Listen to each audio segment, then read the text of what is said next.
Um casal estava dormindo tranquilamente quando de repente seus cachorros começaram a latir lá do lado de fora. Aquilo era muito incomum, já que o casal morava no Texas, nos Estados Unidos, e para quem não sabe, lá no Texas, o porte de fazedor de furo é legalizado. Ou seja, lá no Texas, praticamente todo mundo tem um fazedor de furo para chamar de seu. O direito à autodefesa é garantido nas leis do estado. E, inclusive, os xerifes incentivam os donos de armas a protegerem as suas propriedades e ajudar a promover o encontro do bandido com o capeta, se é que vocês me entendem. Então, o crime de invasão a domicílio praticamente não existe em certas áreas do Texas. O marido saiu da casa para ver o que era que os cachorros estavam latindo tanto. Às vezes era algum animal assustando os cachorros. Mas o que aconteceu a seguir foi resultado de uma conspiração e uma traição que, quando a polícia começou a desvendar isso, ninguém acreditou.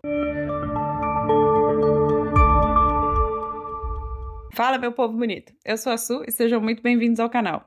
Se vocês, assim como eu, gostam de histórias bizarras, crimes reais, teoria da conspiração, curiosidades, essas coisas assim bizarras e doidas que a gente gosta aqui, não se esquece de já se inscrever no canal, ativa aí o sininho da notificação, curte, comenta, compartilha, manda logo aí pra quem gosta dessas bizarrices, manda logo, porque ajuda a gente aqui no canal, beleza?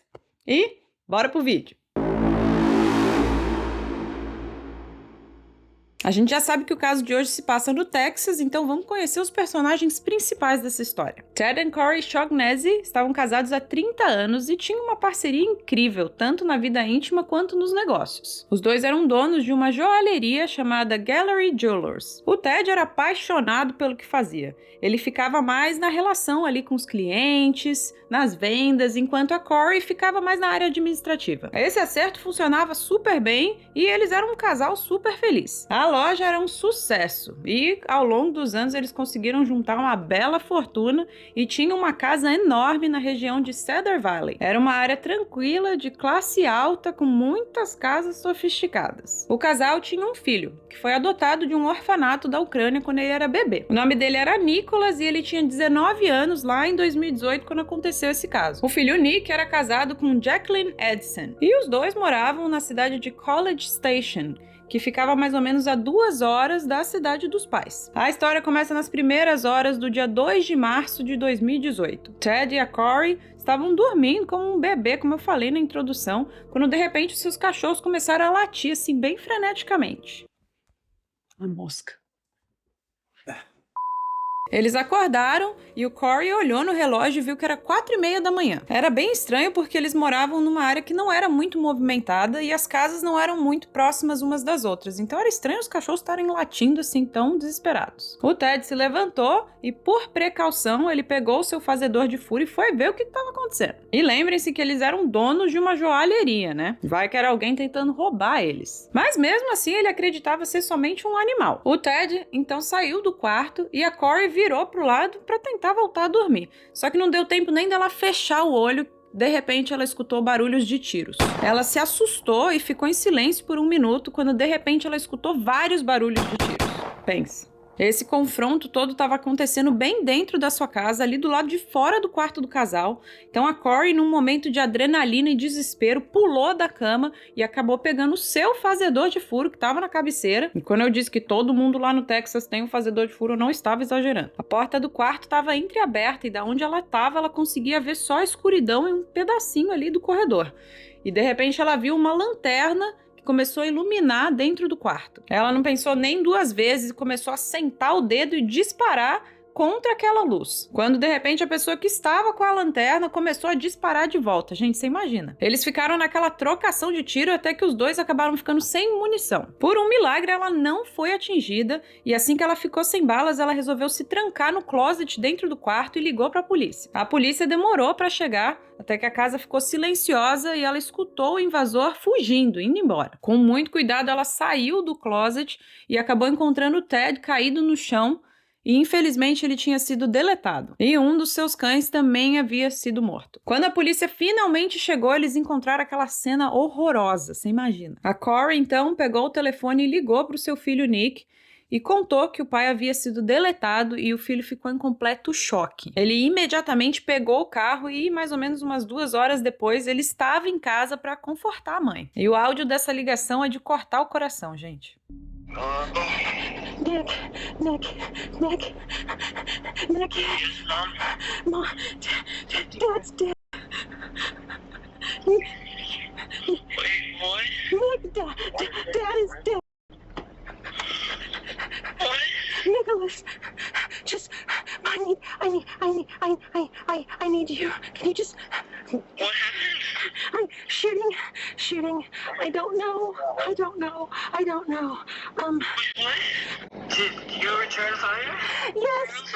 Yes, I'm in the back of the car out front and the police are here and they wanted me to call someone. I know you're in College Station and I don't know what to do about it. I'm on my way. Foi constatado que o Ted foi atingido na cozinha 4 vezes. E lá, os peritos acharam cartuchos de diferentes calibres, ou seja, eles concluíram que tinham 2 atiradores. A casa tinha um sistema de alarme super moderno, mas infelizmente não estava ativado naquela hora. Mas mesmo assim, esse sistema de alarme deu a primeira pista de como esses invasores entraram na casa. Isso porque todas as portas e janelas têm sensores, então o sistema avisa quando uma janela ou uma porta é aberta. Eles encontraram uma janela aberta no quarto do Nick e concluíram que foi por ali que os invasores entraram. A tela anti-insetos tinha sido removida e a janela estava destrancada. Vai vendo. Eles também encontraram uma impressão digital no vidro. Só que a maior pista foi encontrada na cômoda do quarto do Nick. Eles encontraram uma caixa de fazedor de furos, só que estava vazia. Talvez um dos invasores tenha encontrado a arma e usado ela. O sistema de segurança registrou que a janela foi aberta 17 minutos antes dos tiros começarem, ou seja, eles ainda ficaram explorando a casa por um tempo até os cachorros começarem a latir. Talvez eles estivessem procurando um cofre ou algo de valor para pegar, né? Todo mundo na cidade sabia que o Ted e a Corey tinham muito dinheiro, assim, milhões de dólares. E talvez eles tivessem até joias dentro de casa, né? O Ted, inclusive, já tinha sofrido uma tentativa de roubo anos antes, bem antes deles abrirem até a joalheria. O Ted tinha uma loja de penhores e aí uma vez um cara entrou com um fazedor de furo e tentou roubá-lo. Só que estamos falando do Texas, né, meus amigos? Então o Ted, na mesma hora, pegou o fazedor de furo dele e começou a disparar contra o bandido. O Ted conseguiu ferir o ladrão, que foi preso e pegou uma longa pena aí atrás das grades. Será que esse bandido que tinha sido preso nessa época saiu da cadeia e foi buscar vingança? Essa era uma das teorias até da polícia. Mas, para falar a verdade, os policiais estavam desconfiados mesmo era da Corey. E a situação não estava muito boa para ela, não. Os dois estavam sozinhos em casa naquela noite, nenhum vizinho viu alguém entrando na propriedade e, para piorar, eles ainda tinham 17 fazedores de furos espalhados pela casa. Pense. Será que o casal acabou brigando e as coisas fugiram do controle? Mas nada tá tão ruim que não pode piorar. E se você já é inscrito antigo aqui do canal, você já sabe onde eu tô chegando. Pois é, os investigadores descobriram que o Ted tinha um seguro de vida.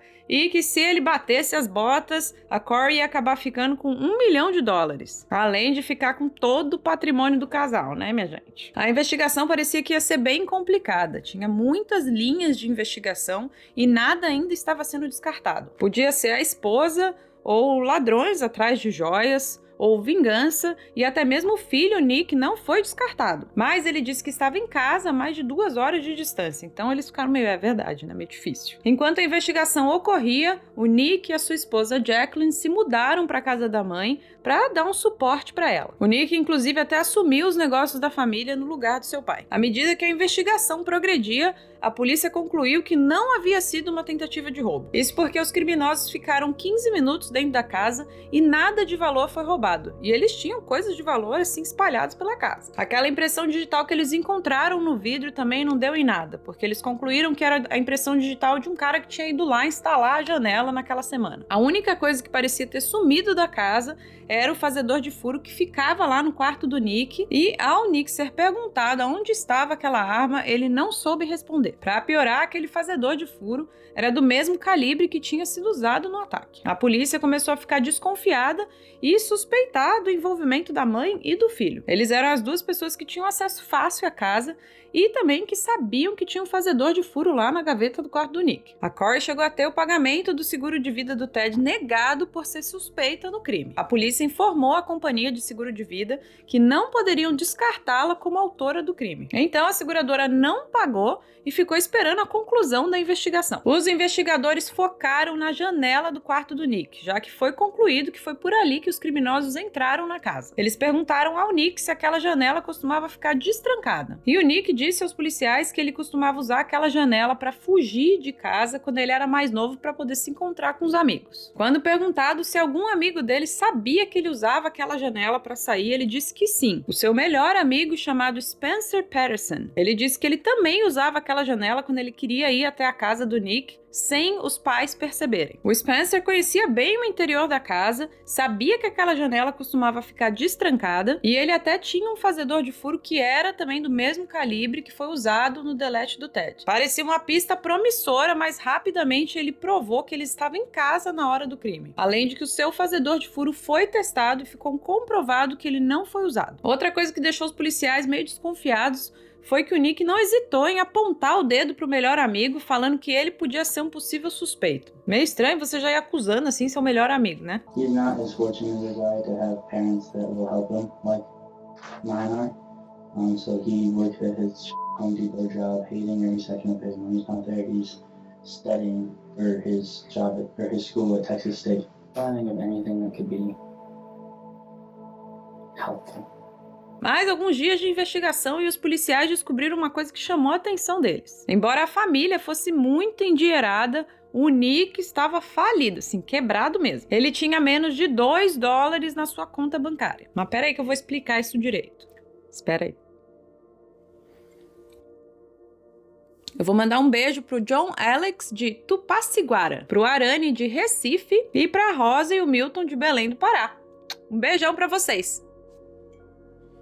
Tudo isso aconteceu em 2018, certo? E vocês lembram o que estava rolando lá em 2018? Era aquele frenesi das criptomoedas. Muita gente estava ficando milionária investindo nesse mercado. E teve muita gente que largou suas carreiras para cair de cabeça nessa onda. Alguns se deram muito bem, mas uma grande parte, se ferrou. O Nick tinha se formado no colégio e falou para seus pais que ele não queria fazer faculdade. Ele, na verdade, queria virar investidor de criptomoedas e da bolsa de valores. Os seus pais tentaram convencer ele a entrar numa faculdade, mas ele já estava decidido, ele falou que não queria isso. Como seu pai não ia gastar dinheiro com faculdade para o filho, ele resolveu dar $30 mil para ele começar a sua carreira de investidor. O Nick se mudou para a cidade vizinha, já que a sua esposa Jacqueline ia começar a faculdade naquela cidade, e ele ia ficar em casa trabalhando como investidor de cripto. O Ted e a Corey não estavam felizes com a decisão do filho e eles achavam que isso aí não ia dar certo. Eles acreditavam que o Nick ia descobrir por si só que as coisas não são tão fáceis assim e eventualmente ele ia desistir dessa história e voltar para casa dos pais ou voltar para os pais falando que queria fazer faculdade. Deve ser bom seus pais te darem cerca de R$150 mil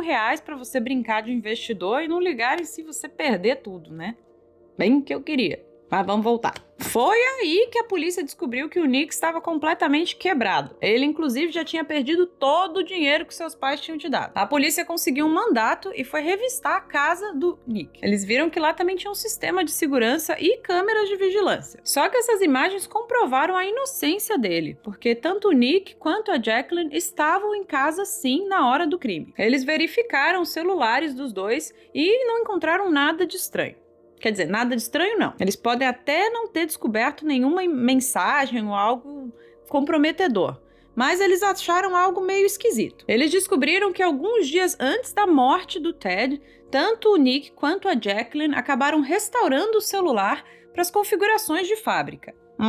Basicamente deletando tudo que existia nos aparelhos. Tá bom que às vezes o celular dá pau, a gente tem que resetar e tal, mas os dois fazerem juntos no mesmo dia, sei não, meio esquisito. Só que mesmo você deletando tudo do celular, as suas mensagens acabam ficando armazenadas na nuvem se você tem um iPhone. Assim, eles conseguiram recuperar as mensagens do casal sem eles saberem. Os investigadores encontraram algumas mensagens suspeitas. Os dois discutiam sobre dinheiro. Vai vendo. E também falavam em pagar $50 mil para 3 pontinhos, numa tentativa de tentar esconder e cifrar para quem era aquele dinheiro. As coisas complicaram ainda mais para o Nick quando seu melhor amigo Spencer foi levado para depor. Os investigadores perguntaram ao Spencer se o Nick tinha pedido a ele para deletar os seus pais. E o Spencer respondeu que sim. Olha só. Ele disse que se seus pais saíssem de cena, ele herdaria cerca de 8 milhões de dólares. O Spencer achou que era brincadeira e não levou isso muito a sério, não. Has he ever directly asked you to kill his parents? Yes. He said, after my parents go, I would have $8 million. Agora, olha só que bizarro. Eles descobriram no celular do Nick um aplicativo do sistema de segurança que estava logado na conta do pai. E viram nos registros que ele estava literalmente assistindo quando os invasores entraram na casa do pai. E ele provavelmente assistiu tudo de camarote, o delete do próprio pai, gente. Olha que macabro. Com essa nova descoberta, tanto a Jacqueline quanto o Nick foram presos por suspeita de encomendar o delete dos pais. O foco agora era descobrir quem eram os invasores que efetivamente deletaram o Ted e tentaram deletar a Corey. Com eles atrás das grades, os investigadores descobriram que, além do seu amigo Spencer, o Nick também tinha tentado uma outra pessoa para ver se conseguia deletar os seus pais. Era uma amiga da cidade que eles moravam e ele ofereceu $40 mil para ela fazer algo ilegal. Quando ela perguntou o que seria, ele disse que poderia ser tanto um striptease quanto deletar alguém. Essa amiga acabou dando risada e desconversou, e ela nunca esperou que ele fosse levar isso a sério. Mas é aquele velho ditado, né? Água mole em pedra dura, tanto bate até que você encontra um assassino de aluguel. Ele fez a oferta para 2 homens que trabalhavam numa empresa de mudança e que tinham feito um serviço para o Nick algumas semanas antes do crime. Dessa vez, esses homens toparam. Com as imagens das câmeras de segurança da casa do Nick, eles conseguiram identificar um deles, e o nome dele era Johnny Leon. O outro criminoso não aparece nas imagens, mas eles conseguiram identificar e o nome dele era Arian Smith. O Arian se mostrou muito arrependido do que fez. Ele contou tudo o que ele sabia, como se ele estivesse tirando um peso enorme dos ombros dele, e fez algo que surpreendeu todo mundo. Ele inclusive pediu a pena de morte dele mesmo. Ele disse que tinha tirado a vida de alguém e ele merecia ser deletado também. I request the death penalty. Somebody I deserve to die. What is that? Agora lembram do fazedor de furo do quarto do Nick que estava sumido, né?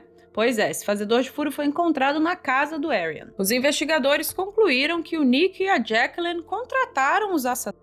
Contaram a eles que a janela do seu quarto ficava aberta, forneceram um fazedor de furo e ficaram em casa aguardando como se nada tivesse acontecendo. O plano era deletar o pai e a mãe para eles ficarem com toda a fortuna, só que eles não contavam com o fato da Corey revidar e mandar bala nos bandidos também, obrigando eles a fugir. No fim das contas, confrontado com tantas evidências e com a possibilidade de pegar pena de morte, o Nick acabou confessando e se declarou culpado e pegou 35 anos de prisão. Os dois assassinos, Johnny e Arian, se declararam culpados também e pegaram 35 anos de prisão cada. Agora escutem só essa e me digam o que vocês acham. Eu achei uma injustiça. A pena que a Jacqueline recebeu foi um absurdo, na minha opinião. Ela foi flagrada nas evidências, trocando mensagens com o Nick, mostrando que ela ia pagar 50 mil para os assassinos. Também descobriram que ela tinha feito um cheque com pagamento de $1.000 como adiantamento para o assassino.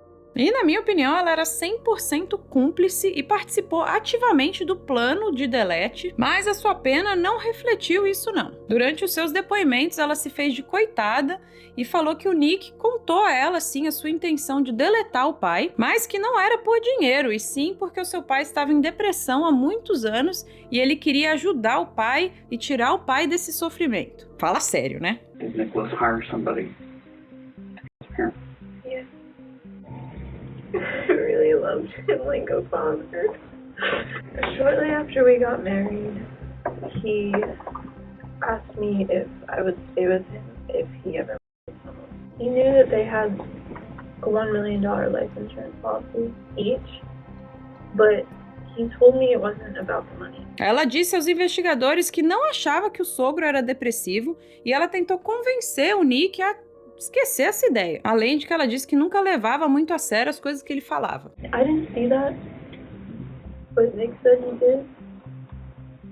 And he mentioned killing him to end that. And I said, that's crazy, that's stupid, what are you saying? I didn't think Nick really had it in him to even think about it. And that's why I never took it as seriously as I should have.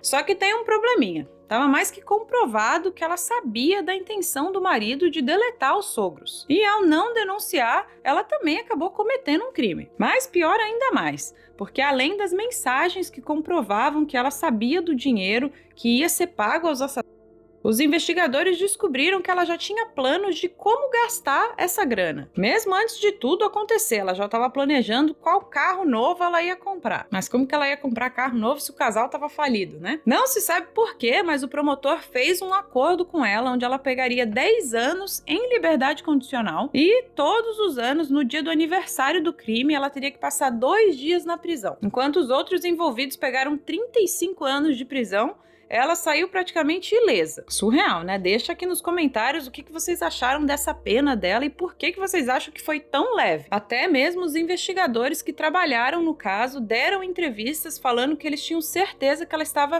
super envolvida no crime. Já o promotor que ofereceu o acordo não aceitou dar entrevistas ou explicações. Nick e Jacqueline se divorciaram e o Nick deu uma entrevista na prisão assumindo tudo e se dizendo muito arrependido, mas revoltado com a pena que a ex-esposa pegou. I'm not going to sit here and say that I didn't do this. I'm not going to play a victim card. I most certainly played my role and I wholeheartedly regret it. I can never undo and I will live with every day for the rest of my life. My ex, she got a plea deal of the century. Like 2 days in county. For 10 years, like, yeah, what?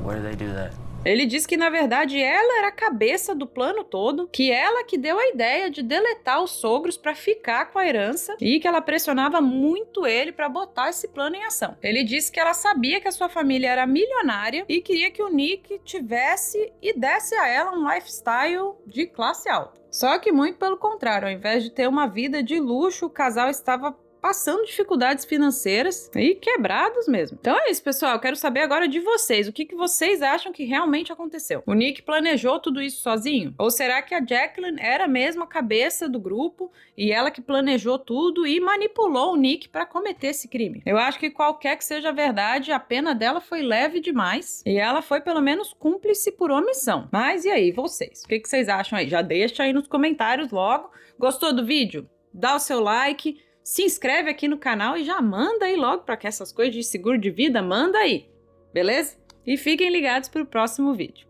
Falou!